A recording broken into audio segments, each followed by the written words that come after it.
హేతువాద ఉద్యమం మనుషుల్ని హేతువాదం వైపు, శాస్త్రీయంగా ఆలోచించే వైపు, సైంటిఫిక్ టెంపర్ వైపు తీసుకెళ్ళగలుగుతుంది. కానీ మనిషి అన్నాక వాడికి రకరకాల భయాలు, ఆశలు ఇవన్నీ ఉంటాయి. వాడికి ఒక రకమైనటువంటి స్పిరిచువల్ నీడ్స్ కూడా ఉంటాయి. దాన్ని ఎలా డిఫైన్ చేస్తారో మీ ఇష్టం. కేవలం మెటీరియల్ నీడ్స్తో మనిషి జీవితం గడిచిపోదు. Don't mistake me. స్పిరిచువల్ అంటే ఈడు కూడా సనాతనుడు తయారయ్యాడని అనుమానించకండి తొందరగా.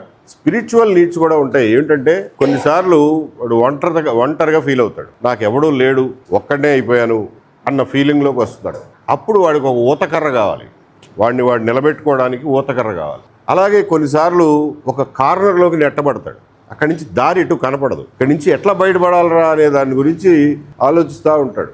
మనం ఇచ్చినటువంటి భౌతిక మెటీరియలిస్టిక్ హేతువాద సిద్ధాంతాలు వాడికి సమాధానం ఇవ్వవు. అటువంటిప్పుడు ఏం చేయాలని ఆలోచించినప్పుడు అప్పుడు ఒకసారి దేవుడు గుర్తొస్తాడు. అలాగే కొన్నిసార్లు ఆశలు ఉంటాయి, కొన్ని దురాశలు ఉంటాయి, పేరాశలు ఉంటాయి, అత్యాశలు ఉంటాయి. అవి కూడా రకరకాల స్టేజెస్లో ఉంటాయి అనుకోండి. కనీసం ఆశ అంటూ ప్రతివాడికి ఉంటుంది. Hope is what keeps us alive. So ఆ ఆశలు తీర్చుకోవడం కోసం 2 మార్గాలు ఉన్నాయి. ఒకటి కష్టపడి పనిచేయడం, 2 దేవుడికి దండం పెట్టడం. ఇదేమో కష్టంతో కూడుకున్నది, రిజల్ట్ గ్యారంటీ లేదు.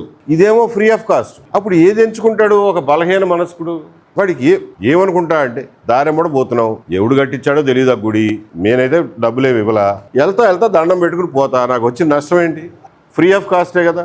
సో నేననేది ఏంటంటే ప్రజలకు హేతువాదం గురించి చెప్పేదాంతో పాటుగా వాళ్ళు ఏ కారణాల వల్ల, ఏ పరిస్థితుల్లో ఈ అహేతుకమైనటువంటి ఈ భక్తి మార్గంలోకి పోతున్నారో అనేది వాళ్ళకు కూడా వివరించి చెప్పి, ఆ రకంగా వాళ్ళని ఇప్పుడు ఎంత భక్తిపరులైనప్పటికీ కూడా వాళ్ళ మనసుల్ని విడమర్చి చెప్పడం ద్వారా మార్చే అవకాశం ఉంది. So every man is amenable to rationality అనేది నేను చెప్పేది. మనిషిలో ఉన్న గొప్పతనమే అది. తన ఆలోచనల్ని, అభిప్రాయాలని మార్చుకోగలగడమే మనిషిలో ఉన్న గొప్పతనం. జంతువులకు ఎలాగో పెద్ద అభిప్రాయాలు ఉండవు, అవి మార్చే అవకాశం ఉండదు. కాబట్టి I see lot of hope in మనం కనుక ఎఫర్ట్ చేస్తే దానికి ఫలితం వస్తుంది అన్న మనుషుల మీద నమ్మకం ఉంది.